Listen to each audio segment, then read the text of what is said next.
Good morning po mga kapatid. At sa atin po mga visitors, good morning po. Morning! Pag kung naglalaro tayo ng The Boat is Sinking, nalubog na to. Pero mainit kasi yung kabilang side. Good morning po sa bawat isa. Meron sana akong PowerPoint, pero next year na lang. Wala ng power. Nawala ng power. Wala. Yung point na lang ang aaralin natin ngayon. So ang ating pong topic, kung makikita nyo po dito, ito po yan. The Sovereign God in the Marketplace. So ito po ay tungkol sa faith when it comes to work and finances. So again po, the Sovereign God in the Marketplace. Ang introduction po natin is I want to say about this lesson that God is not only God on Sundays.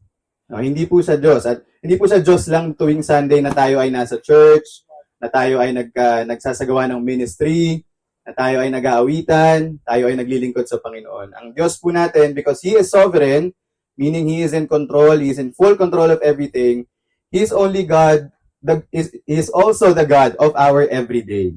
No? At yun po ang ating topic for today. That's why ang ating pong title is Faith in Work and Finances. So I just wanted to ask, when it comes to work muna, sino po dito ang mga may work na? Mga nagtatrabaho. Yan. Or may business. Kasama din naman yon, business. Kasi mami, may work na may business pa. Ayan. Praise God. Pensionado. Pensionado. Work dati, ngayon nire-reap. Ganoon, pensionado. Sino naman po dito ang merong finances? Wala. Yun yung problem.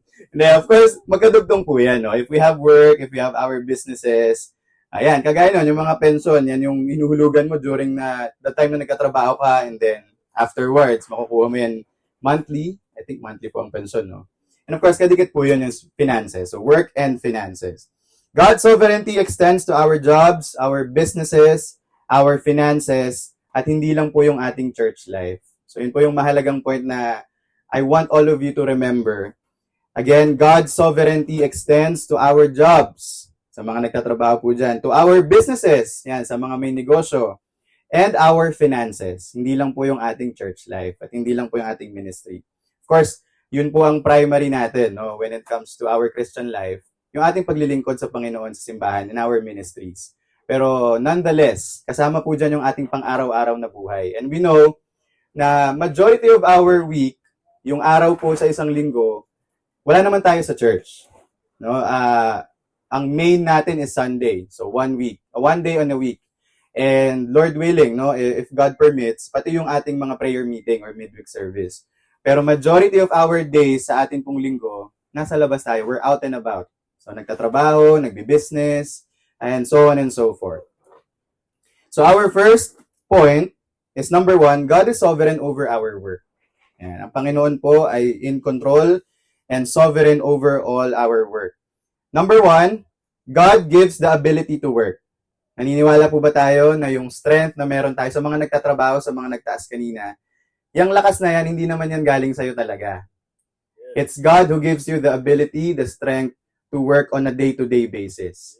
And kung meron po kayong Bibles or digital Bible, punta po tayo.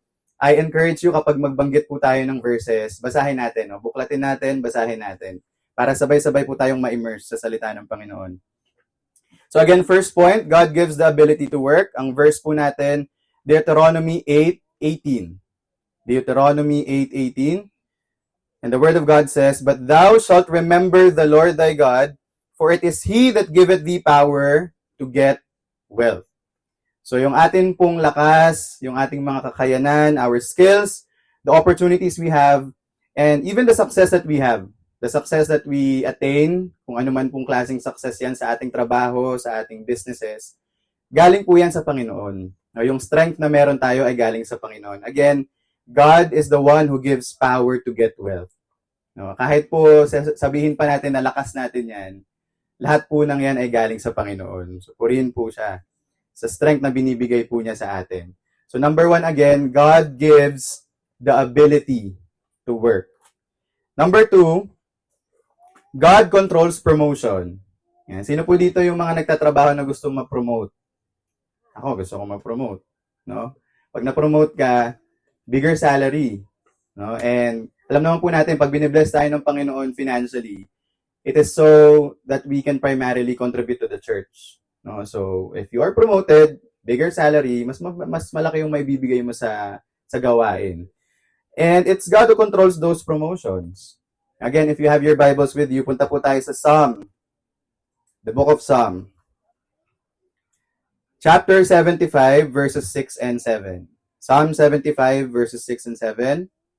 Ang sabi po dito, for promotion cometh neither from the east, nor from the west, nor from the south. But God is the judge. He putteth down one, and setteth up another. So ano pong ibig sabihin nito? Yung promotion po natin, although yung mga boss, or yung mga executive po ang nagde-decide niyan, ultimately yung promotion na yan galing sa Panginoon yan. So if you are promoted or not promoted, yan po ay under the sovereign rule of God. And it is God who lifts people up. So if you are promoted, ang credit po dapat lahat nasa Panginoon. If we are promoted in our jobs, kung dati associate level ka lang, ngayon nasa leadership level ka na, and then managerial, executive, lahat ng pagtaas ng posisyon na yan galing sa Panginoon. He is in control over all of those promotions. So that's point number 2. No, medyo bibilis lang po natin. I believe 1 hour. 1 hour po ba ang maximum? Kasi ba dyan? 45. Ayun, nabawasan na lalo na. Okay, last point na po tayo. Nabawasan. Okay. So again, number 1 point, God is sovereign over our work. God gives the ability to work. Number 2, God controls promotion. Number 3, ito po mahalaga. I hope we are all attentive when it comes to this point. Ang pagtatrabaho po, work, is a calling from God. No, kaya kapag Kristiyano ka, and then pag nagtatrabaho ka and you're always dreaded by the work you have, or the work you do, it's not very Christian of you. Dahil work is a calling from God. At alam po ba natin na yung work, yan po ay ginawa bago pa magkasala ang tao. Work was ordained and created even before sin, even before the fall of man. So, hindi po siya curse. No, yung pagtatrabaho. Minsan nakikita yan sa atin, di ba? Yung parang, yun, Tagalog ng curse, sumpa. Parang sinumpa ka na nagtatrabaho ka ngayon. No, ayaw na ayaw mo magtrabaho. Kaya merong kasabihan po, di ba? Love the work that you do, and you will never work a day in your life. No? Although alam naman natin most of the time, ibig sabihin, niraromanticize lang naman nila yung thought ng pagtatrabaho. Kasi nga naman, pag mahal mo yung ginagawa mo or gusto mo yung ginagawa mo, hindi ka masyadong pressured, hindi ka masyadong burdened. Pero yung sinasabi na you will never work a day in your life, hindi po ganun ang Kristiyano dapat. We are called to work. Tayo po ay dapat nagpapagal to earn, kung ano man po yung reason, to provide for our needs, and of course, again, to give to the church. So calling po yan. It was created before sin. Paano po natin yan mapapatunayan? Genesis chapter 2. Second chapter in the Bible. Second chapter in the first book in the Bible. Genesis chapter 2 verse 15. And the Lord God took the man, si Adam po, and put him into the Garden of Eden to dress it and to keep it. So yung pagdidress po, yung pagkikeep, yung pagtitend dun sa garden, trabaho po yun. Yun po ay trabaho na binigay ng Diyos, again, even before they fell into sin. So, ang work po, ang pagtatrabaho, calling po yan mga kapatid at sa ating mga bisita. So, I hope, lalo na sa ating mga kapatid, no? Kung Kristiyano ka, and you are professing, I hope we are professing Christians, even in our workplace, sana hindi makita na parang sinumpa kang magtrabaho. Kasi yung work na yan, it's a calling from your God, who is sovereign. So, dapat nakikita sa atin na finufulfill natin yung calling na yun. So yun po, no? Number 1, work is a calling from God because it was created before sin. Number 2, Christians are meant to represent Christ at work. So kung saan man po yung ating mga trabaho, yung mga ating businesses, if we say we are Christians, we are meant to display Christ sa ating mga trabaho at sa ating mga businesses. Ano pong sabi ng Matthew 5:16? Let your light so shine before men that they may see your good works and glorify your Father which is in heaven. So kasama po dyan yung ating mga trabaho. Now, we are meant to let our light shine. Dahil yung light naman po natin galing sa Panginoon. God is light. Di po ba? So if we are allowing that light to shine, yun po ay light ng Panginoon. So again, even in our work, dapat po nakikita na Kristiyano tayo. Hindi po dapat natin yan, and hopefully, hindi natin tinatago na Kristiyano tayo sa ating mga trabaho. O, lalo na pag tinanong, no, verbally. So ano pong ibig sabihin niyan? No? Medyo bigyan lang po natin ng examples, what it means to represent Christ at work. Number 1, honesty in business. Yan, ayaw po ng Diyos yung unjust balances. So if you are, lalo-lalo na sa mga nagbe-business, no? Yung mga nagbebenta, yung mga nakikipag-transact, yung sales, yan yung isa sa mga pinakamahirap na businesses para sa Kristiyano. Kasi it's really a struggle to be honest. No, yung sa presyuhan, sa deal. Pero pag Kristiyano ka, it's a non-negotiable for you. Dahil ang sinoserve mo ultimately ay ang Panginoon, not yourself, dapat. So, honesty in business. Number 2, integrity with work. Yan. Tayo po ba, pag nagtatrabaho, ginagalingan lang natin pag may nakabantay? Ginagalingan lang natin pag yan, sa mga, marami tayong teachers dito, no? Tuwing kailan po ba yung may nag-observe? Every quarter. Once lang every quarter. Yan. So tayo ba ay ginagawa lang natin yung best natin yan, sa mga teachers kapag on a quarterly basis? No? Hindi po. Yan. Amen. Diba? Always do your work excellently. And hindi dapat tayo nakadepende kung may nakabantay o wala. Dahil ultimately, ang nakabantay po sa ating lahat, bilang nandito tayo sa mundo ngayon, at kung tayo ay nagtatrabaho, ang nakabantay sa atin ay ang Diyos, who is sovereign. So we must have integrity whenever we work. Integrity. Ibig sabihin po, whether in public or in private, whether seen or not seen, ginagawa natin yung ating trabaho for the glory of God. So integrity with work. And isa pa po, example to represent Christ. Hard work. Yan. So, meron po akong nakuwang quote, no, nung ako po ay nag-aaral nito. Yung tanong niya is, paano ba maging Kristiyano? Paano ba maging Kristiyano sa trabaho? Very simple. Do your work well. Gawin mo ng tama yung trabaho mo, gawin mo ng maayos yung trabaho mo, galingan mo sa trabaho mo excellently. Kasi kung alam mo na ginagawa mo yan para sa Panginoon, hindi dapat mediocre ang trabaho. Kasi ang sinoserve mo ay ang Panginoon. You have your bosses, of course. You have authorities over you. But God is on top of them all. Di po ba? He is sovereign over all of our bosses. So kasama po at dapat po ang default ng Kristiyano sa pagtatrabaho, always hardworking, always doing his or her work well. So yun po, no? God is sovereign over our work. Balikan lang po natin. First point, God gives the ability to work because He is sovereign. And because He is sovereign, He controls promotion. Number 3, work is a calling from God. And I would encourage na pinakatandaan po natin yung work is a calling from God. Dahil kung tama po ang ating puso sa Panginoon, and if we know that it's a calling, ayusin natin ang trabaho natin para sa Panginoon because it's a calling. Now, what does it mean that God is sovereign over our finances? Yan. Actually, nung na-assign po sa akin to, medyo nagdalawang isip ako kung i-accept ko ba siya or hindi. Dahil about siya sa finances. And admittedly, no, hindi po ako masyadong magaling sa numbers. Hindi ako magaling sa pagkukwenta and all. Pero I'm blessed to have a sibling, yung kapatid ko po. Medyo mas magaling siya. So, humihingi ako ng tulong sa kanya.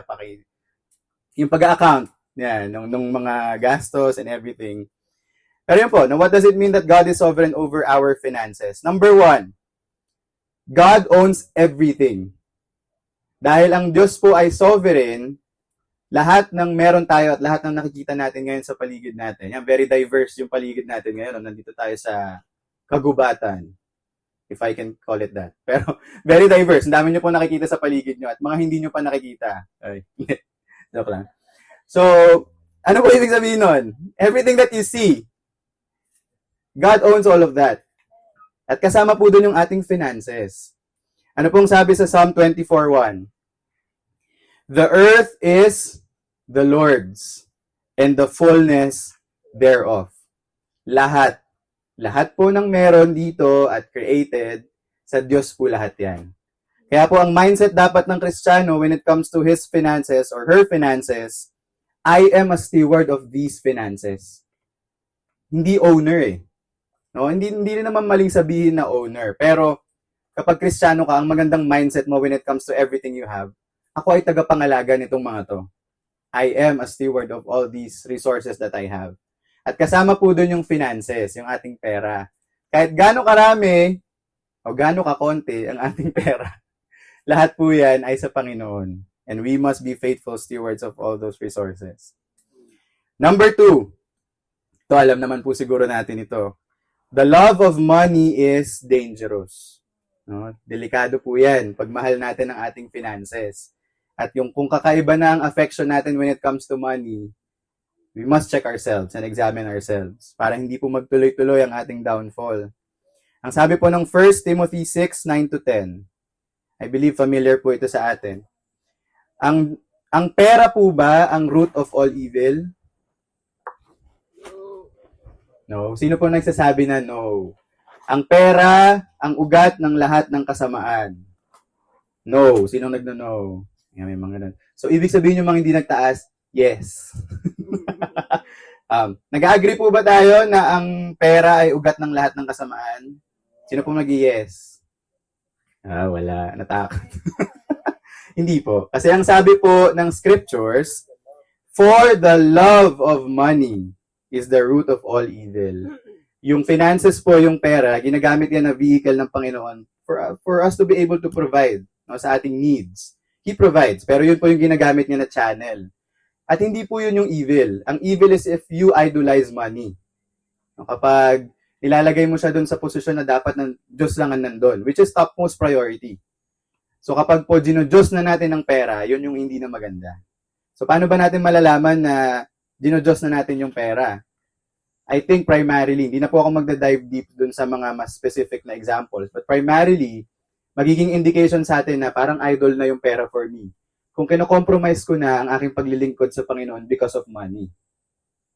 Nag-agree po ba tayo? Parang tahimik niya.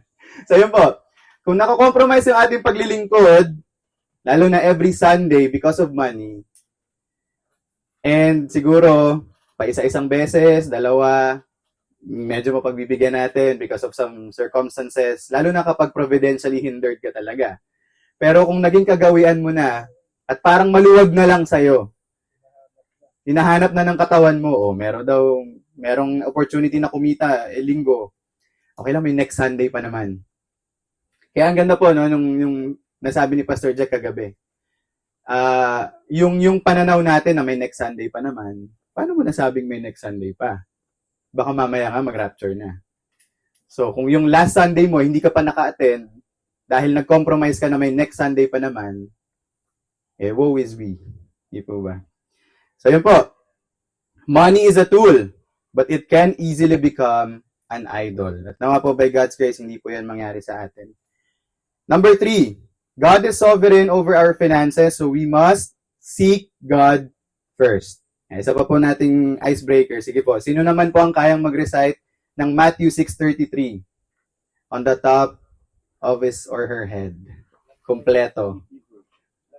Matthew 6:33. Ilang points daw po, sports committee? Sis Lorraine. 20 points! For 20 points! Okay, kabisado dapat. Si Sis Arnella. Ano pong group si Sis Arnella? Red. Okay. Matthew 6:33.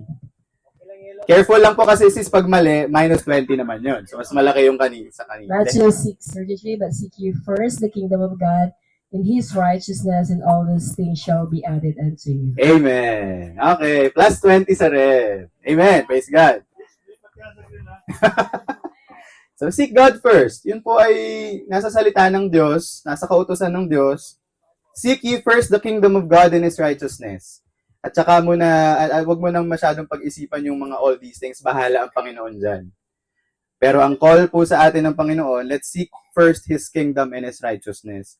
So yun po yung ibig sabihin din, that because God is sovereign over our finances, our money, dapat po inuuna natin ang Panginoon. Ano pong ibig sabihin nun? Faith before finances. Okay? Faith before finances. And God before profit. Okay? Faith before finances, God before profit. And I believe lahat po tayo, no, lalo na kung dadaan tayo dun sa experience na nagtatrabaho ka na, may business ka na, dadaan tayo dun sa pagkakataon na gagawa tayo ng mahirap na desisyon. Lalo na kung malaki yung offer, kung okay yung offer. Yan, isa sa mga struggle po yan, no? Kapag naghahanap ka ng career, yan, sa mga kabataan natin dito. Share ko lang po, no? Ako ay, marami naman akong pangarap before. Hindi naman po ibig sabihin wala akong pangarap ngayon. Pero may mga matataas akong pangarap before. So, I was in media. Yun po yung aking course, journalism. So, ang aim ko po is mapunta doon sa media industry.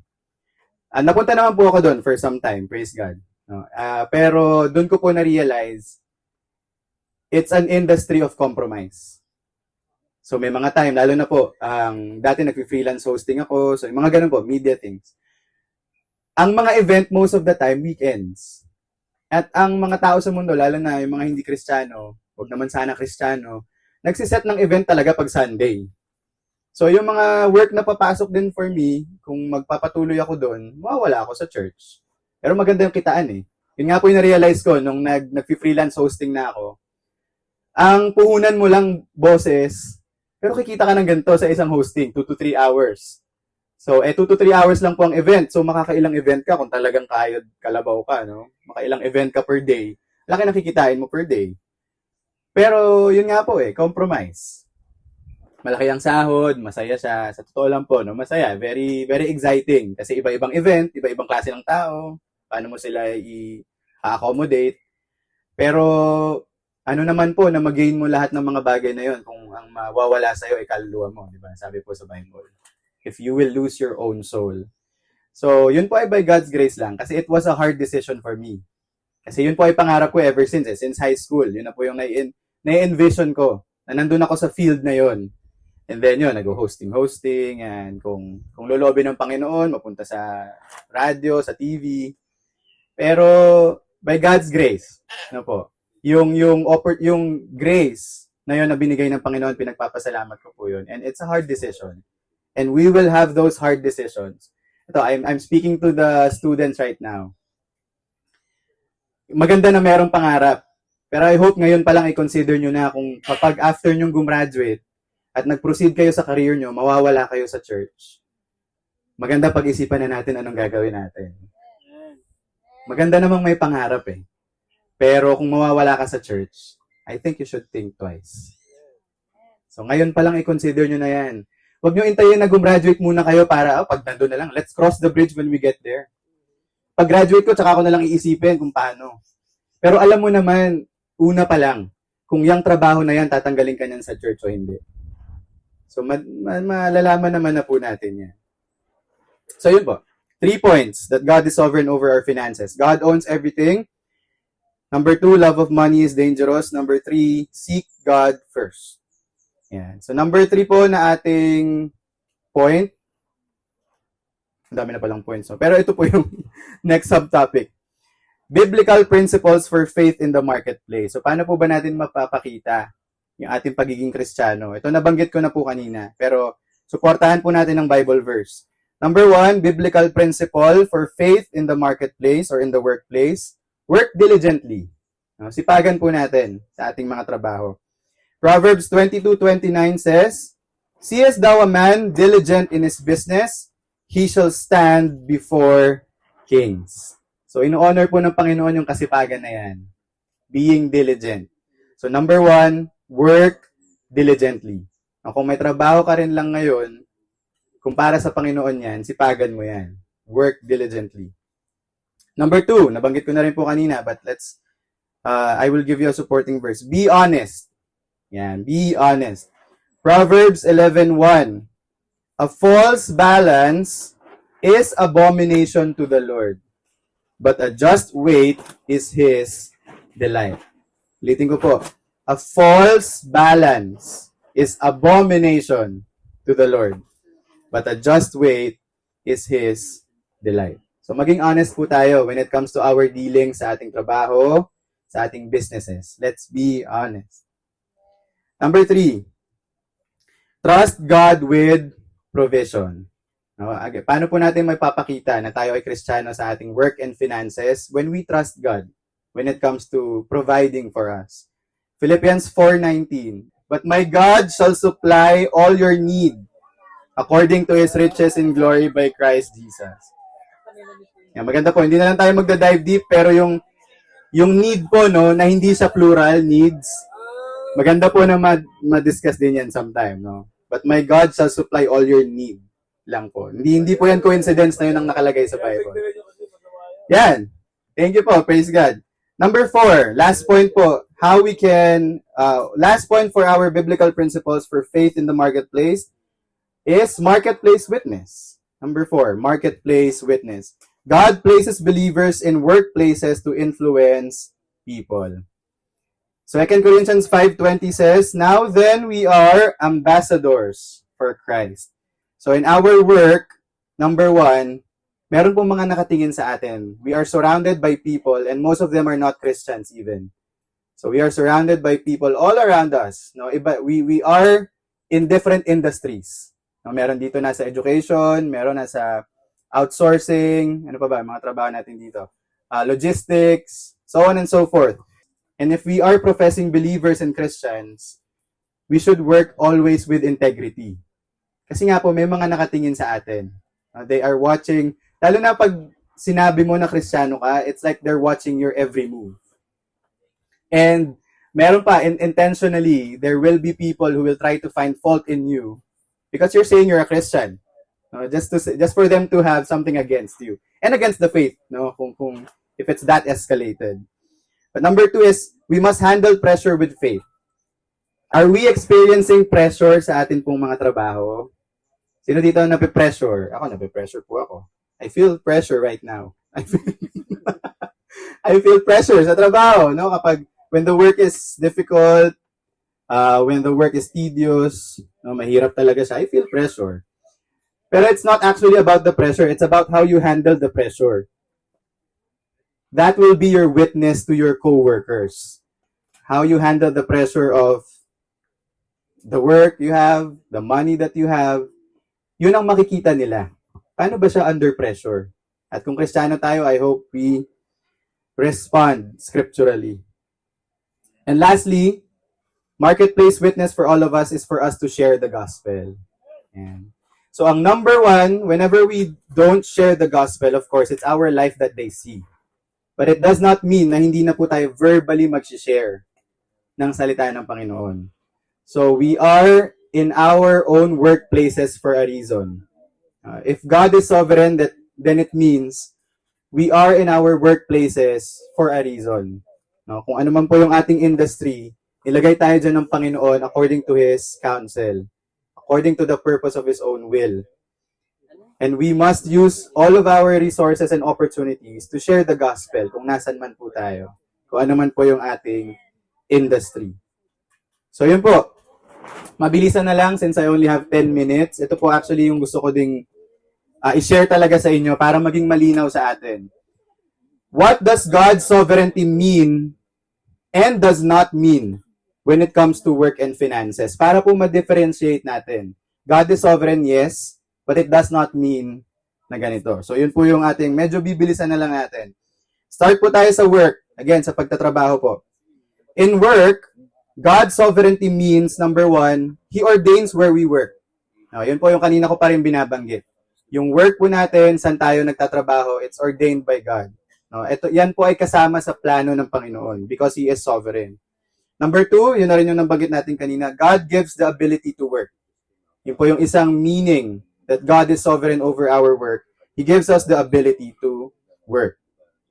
Number 3, God uses our work for His purposes. God uses our work for His purposes. Colossians 3:23, and whatsoever you do, do it heartily as to the Lord and not unto men.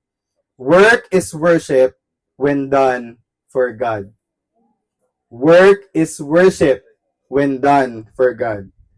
And lastly, what God's sovereignty means in work, God ultimately guides our career direction. Proverbs 16:9, a man's heart deviseth his way, but the Lord directeth his steps. Ano po ibig sabihin nun? We plan. We can plan all we want, but God directs our every step. Yes. Ultimately, it's in His hands. But it does not mean hindi po tayo magpaplano. Ano naman po yung hindi ibig sabihin? When we say God is sovereign over our work, ano naman yung hindi niya ibig sabihin? What does it not mean? Number one, since God is sovereign, it does not mean that we do nothing when it comes to our work and finances. God's sovereignty never removes human responsibility. So, hindi po ibig sabihin that God ordains where we work, God gives the strength, God provides, God directs. Uupo na lang tayo at maghihintay ng trabaho. Maghihintay na may malaglag na job opportunity para tayo po ay magtrabaho. Hindi po yun ang ibig sabihin ng sovereignty ng Diyos when it comes to work. It never removes human responsibility. 2 Thessalonians 3:10, if any would not work, neither should he eat. So isa po yan sa mga motivation ko whenever I feel burdened and anxious dun sa trabaho. Na hungry. Whenever I feel those emotions, na parang ayoko na magtrabaho. Praise God, na He reminds me of this verse. If any would not work, neither should he eat. Ibig sabihin, if hindi ka magtatrabaho, you will not be able to provide for your needs. Again, it's God who ultimately provides, pero He gives the strength for us to work. So, laziness is not faith. Hindi po ibig sabihin we accept and acknowledge that God is sovereign, magiging tamad na po tayo sa trabaho. Okay? Laziness is not faith. And second point about that is God expects diligence. And let's work diligently. Number 2, it does not mean effort doesn't matter. So dahil po ba sovereign ng Panginoon, siya naman ang nag-ordain ng lahat ng mangyayari, hindi ko na kailangan mag-effort. Kasi mangyayari naman kung anong gusto ng Diyos. Hindi po. It does not mean effort doesn't matter. Proverbs 14:23, in all labor there is profit, but the talk of the lips tendeth only to penury. So that means God honors labor and diligent labor. God honors yung kasipagan po na ginagawa at nilalagay natin when we are working. At ano po ibig sabihin ng sabi niyan? The talk of the lips tendeth only to penury. So, kumbaga po, yung idle talk, hindi mo ginagawa ng maayos yung trabaho mo. Let's say, yung mga nagtatrabaho sa isang office, pero imbis na magtrabaho sila, yung mga empleyado, nagkukwentuhan lang. So, walang profit na ibibigay yun sa kumpanya niya. So, yun po yung ibig sabihin na the talk of the lips, idle talk, idle chatter, talk of the lips tended only to penury. Penury or somehow means poverty. So, not to the progress of the company or to yourself. So, that means hard work still matters. Kailangan pa rin po natin talaga magsipag. And planning and effort matter. Number 3, ano pong hindi ibig sabihin? Ito po, para lang po maging malinaw. Ano pong hindi ibig sabihin when it comes to the sovereignty of God over work? It does not mean that Christians will always have the best jobs. Hindi po ibig sabihin that our God, the God that we serve is sovereign. Lahat na ng trabaho natin will always be the best or the best paying job. Pinakamasarap na trabaho, pinakamasayang trabaho, walang hirap, malaki ang sahod. Some faithful believers still experience difficult work, unfair bosses, and even low pay. Again, maganda po tandaan natin ito. God's sovereignty does not mean we will always have the best job. But we have the best master, our God. 1 Peter 2:18, servants, be subject to your masters with all fear, not only to the good and gentle, but also to the froward.